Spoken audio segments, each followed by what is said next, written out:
John Lubinski is back with activities that you can do at home, and it's always with things that you find around your house. So thank you so much for being here, John. There's no reason to go special shopping, just play games with family. No, you can just find cups, you can find ping pong balls, you can find balloons. What are we doing today? Well, today it is red plastic cups, or any sort of plastic cups, because we are doing family flippy cups first. Okay.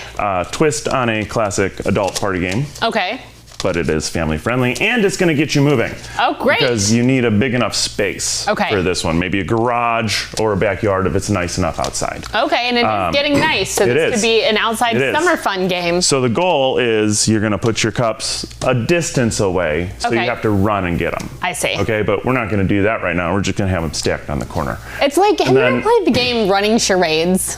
No. I'm going to sidetrack you for 1 second. I haven't. Basically, to get your clue, you put someone in the garage who gives the clues. So then you have to get the clue, run all the way to the backyard, then do the charades, and then come all the way back. That sounds exhausting. Right. This sounds exhausting too. This is, and you have to flip the cup while you're like panting. Yeah. All right. So you're going to want to run. Distance away. Yeah, and then on go, you go get one. Oh, and you can either do it upside down or rigged side up because there's nothing in them. Okay. Right? So whichever one you choose, that's you. So you say go, and we flip, right?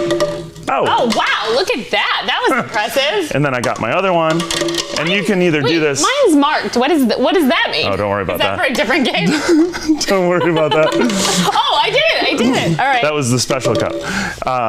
And you can either do this one-on-one, or you can do it relay style. Okay. Like one person goes and flips, and then the other person goes and flips, and then so go back and forth. Cup. Right. I like it. So, I mean, there's a couple of ways you can play it, just to keep moving. And it's super easy, and it's very limited supplies. Very limited. All right. Now, quite possibly the messiest activity. Okay. That I've ever brought you. Okay, great. So if you have little ones, this is probably going to be the one that you want for them because this is the whipped cream seek and find. Oh, right? maybe not, because maybe M&Ms are not for little kids.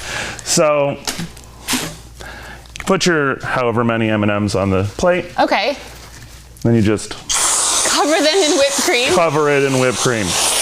I'm getting whipped cream all over your table. Okay, and so then the object is to hunt through for the M&Ms? You have to find the M&Ms. Okay. Without using your hands. Oh, without using your hands. Okay. And you don't want to eat them. You want to move them off to the side into maybe a plastic cup. Are you going to demonstrate, John? Oh, I am not going to do that right now. And then the first person to find all of their M&Ms wins. So it's a sensory activity, but it's also kind of a play with your food. Oh, it's a disaster. Have you done this at your house with your kids? It's a good time. Great. So, all right. It is a mess, but it gets you moving. That sounds like fun. Playing with your food is always always positive. Excellent. So we're going to get rid of this. All right. And we're going to get to the final main game of the day. All right. This is balloon basketball. Balloon, I see, basket, because of the basket. Yeah, and we're not going to shoot basketballs in the house. Of course not, because that would be too simple. So this, do you want red or purple? I'll have purple, please. Okay, good. Thank this you. matches my shirt. I was going to say it matches your shirt. You can play it with empty paper towel rolls, or if you don't have empty rolls, these can turn into bats. Because you just slide that little bit out. Slide them out.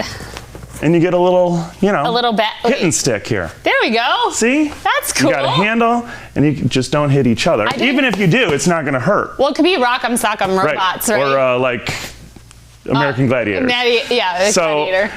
The first one to get their balloon in the basket using only the paper towel wins. And how serious is this? Is this like a toss and hit? Is this to take 3 steps back? What are the rules? You don't want it to Oh, and you can knock the other person's out of the way. I was going to say, but you've taken my balloon. Sorry, I'll come over here. Yeah, let's have these balloons back. I forget to tell you some rules. I was going to say, I'm pretty sure that's the second or third time that we've gotten about halfway into a game and John's like, oh, by the way. You can block the other person's balloon, right? So. Hey! Oh no! Oh, he's going to go out on another ciLiving victory. That's right. Well, thank you so much for being here and teaching us more fun games. It goes right back together and you can use it. You can put it right back on the paper towel roll. To clean up the whipped cream. Ready to go. Awesome. Well, if you want to watch this segment again, you can do so on our website after the show at ciLiving.tv.